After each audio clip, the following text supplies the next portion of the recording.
calling on Congress to pass a bipartisan border bill for, as he calls it, tougher border control.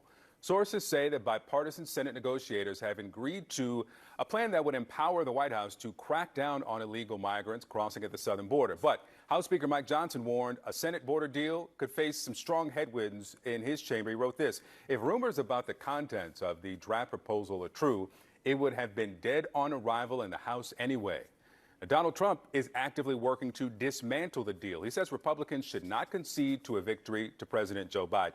With me now is Mika Solner, congressional reporter for Punchbowl News. So let's start here with this statement that came out from the president overnight, in which he says this of the proposal: it would give me, as president, a new emergency authority to shut down the border when it becomes overwhelmed.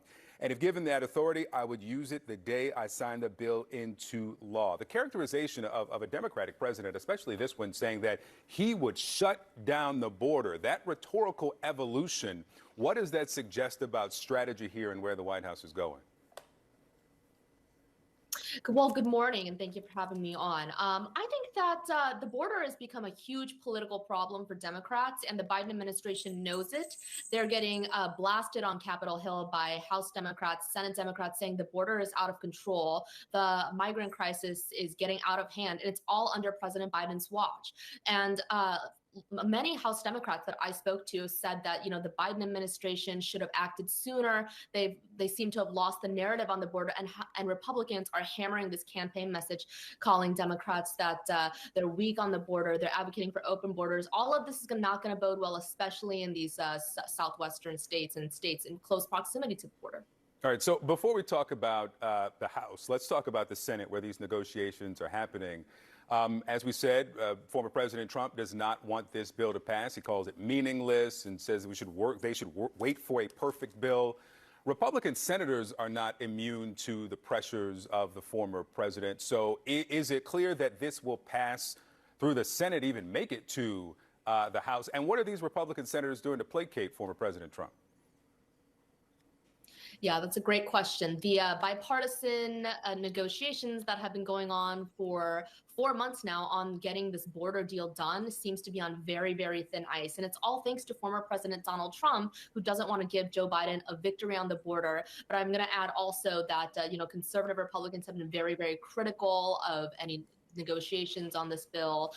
We're seeing, House Republicans saying that it's already dead on arrival unless it's something that mirrors a very hardline immigration and border security bill that they passed last year or something, or that exact bill. So there's a lot of tension and division among the Republican Party, but now Trump's outward opposition to this bill is really going to make it even more difficult to get anything done on this. Yeah.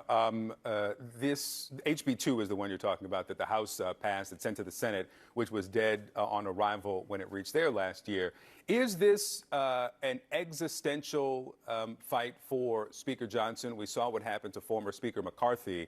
Any movement on border security before the election could cost him his seat? Yeah, Speaker Johnson is in a very difficult position. I mean, we're already seeing the House Freedom Caucus, the most conservative faction of the House, become extremely irritated with him. And they've tied the border to basically every fight on Capitol Hill. They're going to be angry if he chooses to do another short-term government funding bill, which is likely what he's going to have to do again in March. And they're saying that, the border is going to be this top issue and that Mike Johnson has to do something. They try to get something attached, the HR2 bill attached last minute on the last CR government funding bill. So there's no doubt that these hardliners are going to continue to push Johnson, and that that might ultimately end in the end of his speakership. Let me ask you about the rest of this bill, because the border funding, about $13.5 billion, was added as a sweetener to try to get some Republican support for the tens of billions of dollars of aid for Ukraine and Taiwan and Israel. There are Republicans who believe that funding must be passed to turn the spigot on back to some U.S. allies. These can't be decoupled now. So what happens to all the foreign aid?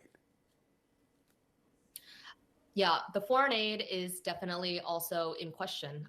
There's already growing sentiment on Capitol Hill that's expanded widely by Republicans both in the Senate and the House, saying that they don't want to give any more money to Ukraine.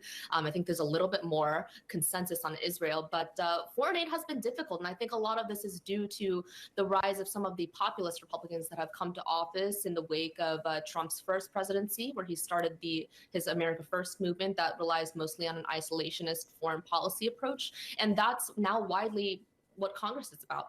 I think Ukraine aid is definitely in question. Whether or not anything gets done on this is going to be really, really challenging, especially combining these two very different and difficult issues. Mika Solner with Punchbowl News. Thanks.